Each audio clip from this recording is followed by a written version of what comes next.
নিৰ্বাচনৰ আগত যিবিলাক কথা কয় অধ্যক্ষ ডাঙৰীয়া যে আমাক বিজেপি দলক যে ব্ৰহ্মপুত্ৰত পেলাই দিব অসমৰ জনসাধাৰণে, এই অখিল গগৈ ডাঙৰীয়াই যিবিলাক কথা কৈছিলে ব্ৰহ্মপুত্ৰত নেপেলাই অসমৰ জনসাধাৰণে অসমৰ জনস্বাৰ্থত কাম কৰাৰ কাৰণে আজি আমাক দিছপুৰত পেলালে অধ্যক্ষ ডাঙৰীয়া লাজ পাব নালাগে। অখিল গগৈ ক'বলগীয়া আছে ছাৰ, লাজ পাব নালাগে। আমাক দিছপুৰত পেলালে, তেওঁ ব্ৰহ্মপুত্ৰত জাপ মাৰি দিয়াটো উচিত আছিল। আচলতে অসমৰ জনসাধাৰণে যে দিছপুৰত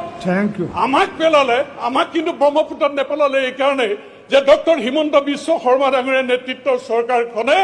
অসমৰ জনসাধাৰণৰ স্বাৰ্থত কাম কৰাৰ কাৰণে, চিলঞ্জীয়া মানুহৰ স্বাৰ্থ সুৰক্ষিত কৰাৰ কাৰণে আমাক দিছপুৰত পেলাইছে। চৰকাৰ হৈছে, ধৈৰ্য ধৰক, কাম কাজ কৰি থাকক, আৰু পিছত কোনে কাক পেলাই ক'ত দেখা যাব। ধন্যবাদ। কৃষি প্ৰকল্প বহু ইয়াত সমালোচনা, বহু আক্ৰমণ হ'ল। শ্বহীদৰ 83 চনৰ শ্বহীদৰ কেঁচা তেজ পৰি থকা গৰুখুটি কৃষি প্ৰকল্প আমাৰ মুখ্যমন্ত্ৰী ডাঙৰীয়াই যেতিয়া দায়িত্ব লৈ 21 চনত ঐতিহ্যমণ্ডিত ধলপুৰ মন্দিৰলৈ গৈছিল, তাত দেখি পেলাই ৰাইজৰ অভিযোগৰ ভিত্তিত যেতিয়া তাত এটা প্ৰকল্প কৰিবলৈ ল'লে আৰু মোক তাত সেই সমিতিৰ অধ্যক্ষ হিচাপে দায়িত্ব দি আমি কাম কৰিছিলোঁ। আজি আপুনি শুনি সুখী হ'ব যে 300ৰ ওপৰ ল'ৰা ছোৱালী, থলুৱা ল'ৰা ছোৱালী, খিলঞ্জীয়া ল'ৰা ছোৱালী তাত কৃষি কৰ্মৰ জৰিয়তে আজি তেওঁলোকে চৰকাৰী চাকৰি বিচৰা নাই, তেওঁলোকে কোম্পানীত চাকৰি কৰিবলৈ বাহিৰলৈ যোৱা নাই, তেওঁলোকে ঘৰৰ নিজৰ মাটিত থাকি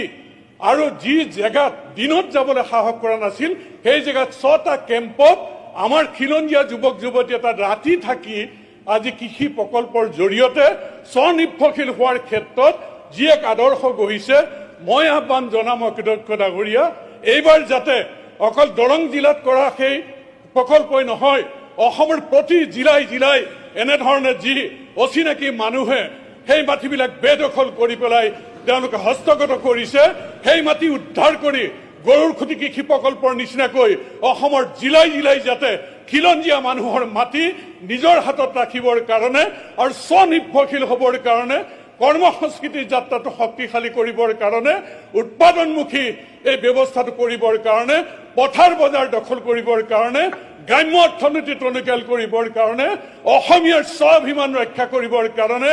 যাতে আমাৰ চৰকাৰে লোৱা যিকোনো ইতিবাচক সিদ্ধান্তৰ বিৰোধ নকৰে, আৰু এনেকে যদি কৰে তেওঁলোকে নিৰ্বাচন